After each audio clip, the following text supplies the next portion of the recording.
Bonjour à vous tous et à vous toutes. Je me retrouve aujourd'hui un peu fatiguée. Oui, oui, j'ai pas assez dormi cette nuit parce que j'ai passé un coup de téléphone qui s'est terminé tard hier et que aujourd'hui c'est le jour où je vais courir, je vais faire du running. Donc je me sens un petit peu à plat. J'ai pas mis d'artifice, je suis pas maquillée. Je voulais vous montrer un peu qu'on pouvait être aussi au naturel. Mais je voulais surtout vous dire que du coup, étant fatiguée, après le déjeuner, je me suis un peu assoupie. Et que je me suis levée parce que je devais passer un appel qui finalement a été reporté. Donc je me suis rallongée. Et tout ça sans complexe.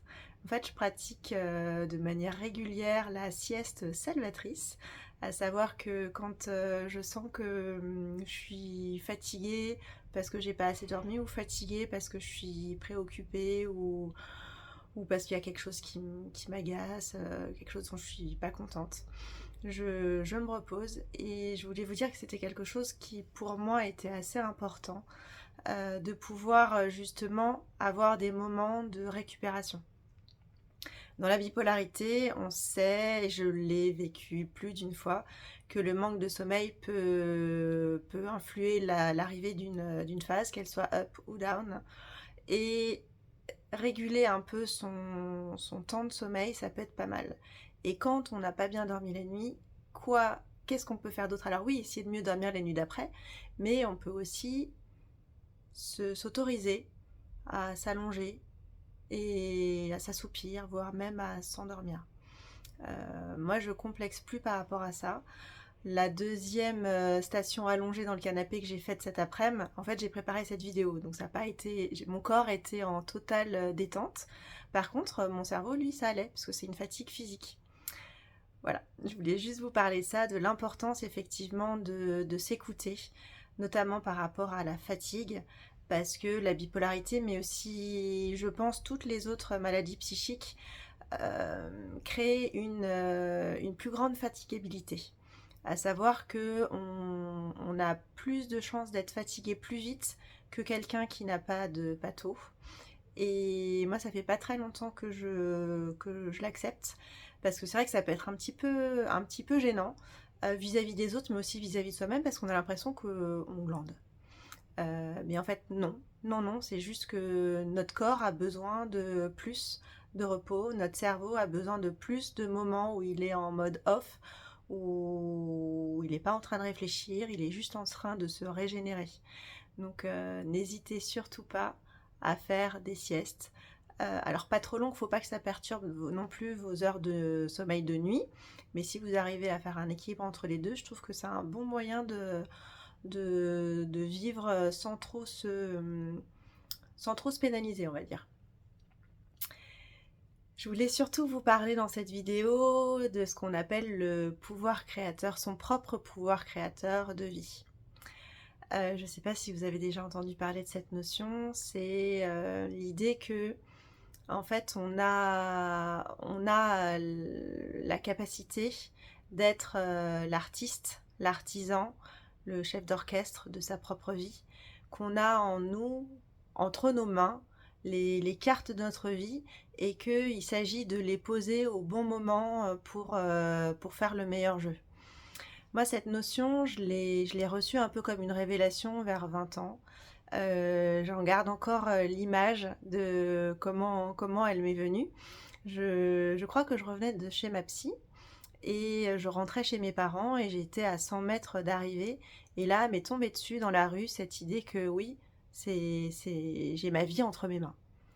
Et là, en fait, j'aurais dû, je ne sais pas, c'est à vous de me dire comment vous réagissez face à cette notion-là. J'aurais pu me dire, ah mais c'est génial, je suis capable de faire tout ce que je veux. Sauf que, bah non, moi ce que j'ai entendu c'est, oh là là, mais j'ai ma vie entre les mains, mais il suffit que je fasse le mauvais choix, le mauvais pas et je fous tout en l'air. Et du coup, j'ai pris une peur énorme. Et il m'a fallu de très longues années avant d'accepter que c'était une chance et que c'était un don, un cadeau, et qu'il fallait le prendre comme tel et il fallait s'en servir et pourquoi pas même en abuser un peu. Qu'est-ce que ça veut dire exactement? Ça veut dire qu'on a la possibilité de vivre la vie que l'on souhaite.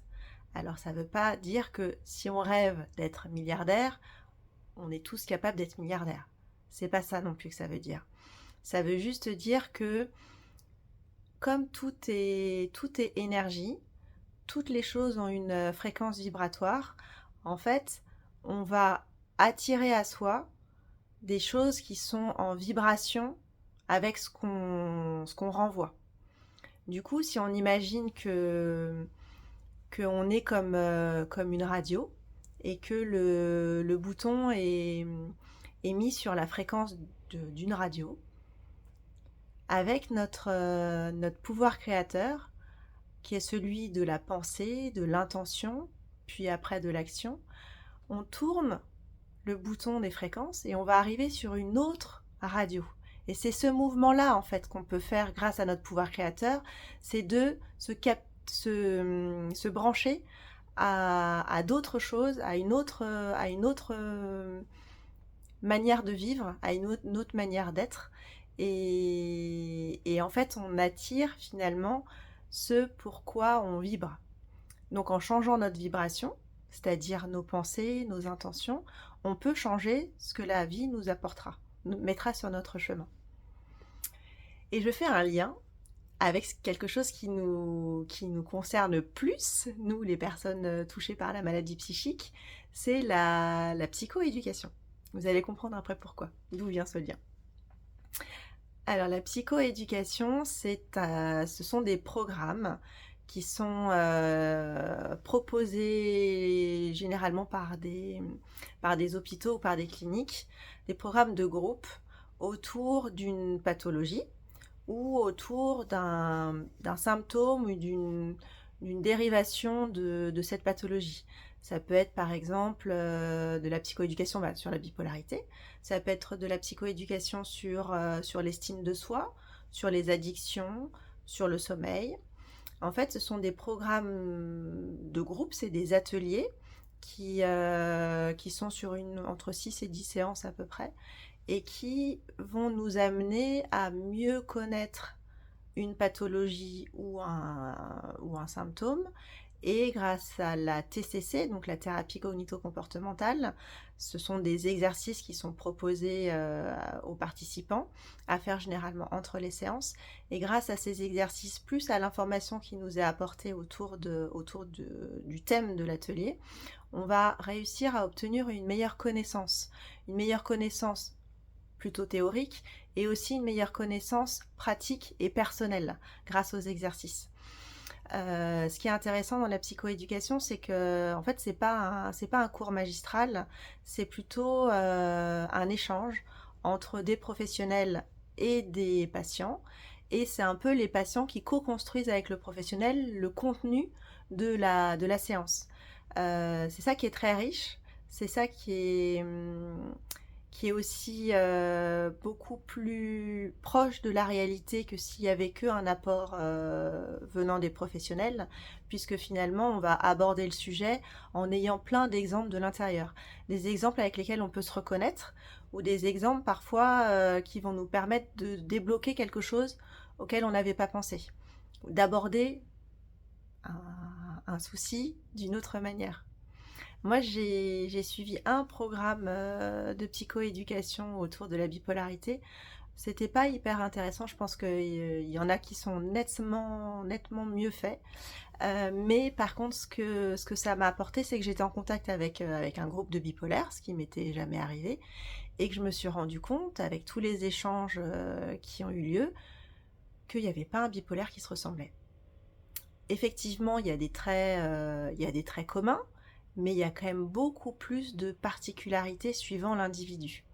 Et j'ai mieux compris du coup pourquoi, quand j'ai voulu me renseigner autour de la bipolarité et de lire des ouvrages, je me reconnaissais pas là-dedans. Parce qu'effectivement, la psychiatrie et le grand public aussi a besoin, pour comprendre, de dessiner des contours très, très précis, très nets d'une patho, et sans prendre en compte toutes les petites scories qui peut y aller autour, parce que ça polluerait un peu le discours, mais finalement c'est tous ces petits à côté, mis les uns à côté des autres, qui montrent l'étendue de l'expression de la maladie. Alors l'ETP, oui justement l'ETP, je vous parle de l'ETP parce que c'est l'éducation thérapeutique du patient, c'est grosso modo exactement la même chose que la psychoéducation, mis à part que l'ETP est un programme qui doit être validé par l'ARS, l'Agence régionale de santé. Et donc le contenu est le même, c'est juste qu'il y en a un qui est validé par une autorité et l'autre pas. Donc c'est exactement la même chose. Il faut savoir aussi qu'il y a des groupes de psychoéducation pour les aidants, pour les familles. Donc pour les aider à mieux comprendre leurs proches qui souffrent d'une pathologie, et peut-être pour mieux savoir comment se comporter dans différentes phases de la maladie pour ne pas briser le lien, pour ne pas aggraver un peu les choses. Donc ça peut être vraiment intéressant aussi. Ça peut être des associations aussi qui proposent des cours de psychoéducation. Je crois que l'Argos, pour la bipolarité, propose un soutien aux aidants à travers des ateliers, des séances d'information. Et ça peut être assez bénéfique pour les familles parce que on est de plus en plus convaincus qu'en associant les proches de la personne qui a un trouble psy, on maximise les chances que le rétablissement soit efficace et surtout rapide. C'est malheureusement pas souvent le cas, et je comprends aussi les familles qui peuvent être dans le déni, qui peuvent se sentir dépassées, concernées mais pas entièrement. Voilà. Je vous disais que j'avais pas forcément apprécié mon atelier de psychoéducation. Par contre, par la suite, j'en ai fait avec ma psy. Alors, ça n'a jamais été vraiment dit comme ça, mais je m'en suis rendu compte au fur et à mesure. Et on dit aussi souvent qu'un programme en atelier de groupe de psychoéducation est efficace s'il est relayé ensuite par un travail de psychoéducation en individuel. Parce que du coup, c'est beaucoup plus fin, c'est beaucoup plus personnalisé. Et on peut aborder les choses en profondeur. Moi, avec ma psychiatre, alors déjà, la première fois que je l'ai vue, elle m'a un petit peu étonnée, parce qu'elle m'a dit, écoutez, moi je sais pas, hein, je sais pas quel est le meilleur traitement pour vous, là il y en a un qui est mis en place, on va voir, mais on va faire ensemble. Et j'ai été déroutée. J'ai été déroutée parce que jamais aucun psychiatre ne m'avait parlé de cette manière-là. Tous se présentaient comme ayant le savoir absolu, et du coup je remettais ma vie psychique entre leurs mains, ce qui était une totale erreur. Et ma psychiatre actuelle est beaucoup plus dans le vrai parce que elle m'a permis de trouver ma place dans ma maladie, et de me donner un rôle à jouer, rôle que je n'avais pas. Et du coup, on a travaillé ensemble, mais comme je vous dis, c'était pas des exercices, c'était pas un travail, ça s'est fait vraiment de manière naturelle. Et puis moi, une volonté aussi de comprendre, et puis elle m'a donné envie de l'aider à mieux m'aider. Donc je me suis prise au jeu. Du coup, ça a été de repérer déjà les symptômes avant-coureurs, ce qu'on appelle les prodromes, de chaque arrivée de phase. Et alors, elle a été d'un grand soutien parce que j'ai pu lui envoyer des textos, elle a pu me rappeler en dehors de mes séances au début, et puis moi, dès que je faisais quelque chose de mon côté où je me disais ça change un peu de l'ordinaire, pareil, j'envoyais un petit texto et elle me répondait 2-3 mots, mais au moins j'étais rassurée, je me sentais vraiment épaulée, accompagnée. Ça a été vraiment important pour moi. Et à partir du moment où j'ai vraiment bien repéré les prodromes, on a appris ensemble à moduler de manière très subtile mon traitement pour éviter qu'une phase au démarrage ne prenne de l'ampleur.